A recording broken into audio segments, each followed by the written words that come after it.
அதற்கு அவர்கள் இங்கே எங்களிடத்தில் 5 அப்பமும் 2 மீன்களுமே அல்லாமல்ன்றாங்கல்ல, அங்க சொல்றாங்க வேற ஒன்றும் இல்லை என்றார்கள். அந்த இல்லை அவருக்கு பிடிக்கவே பிடிக்காது.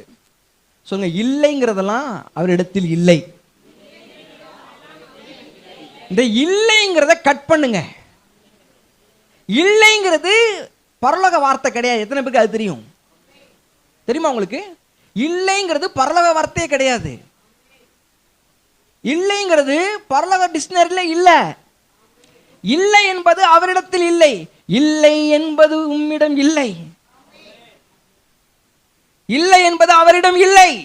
இல்லைங்கிறது பிசாசின் வார்த்தைங்க. சாப்பாட்டுக்கு இல்லை, மிச்சத்துக்கு இல்லை, கடனுக்கு இல்லை, வட்டிக்கு இல்லை, அதுக்கு இல்லை, வியாதிக்கு இல்லை, தரித்திரத்துக்கு இல்லை, சந்தோஷத்துக்கு இல்லை, மகிழ்ச்சிக்கு இல்லை. இல்லை இல்லை இல்லை இல்லைங்கிறத ஹெவன் கேட்கிறதே இல்லை. ஜீசஸ்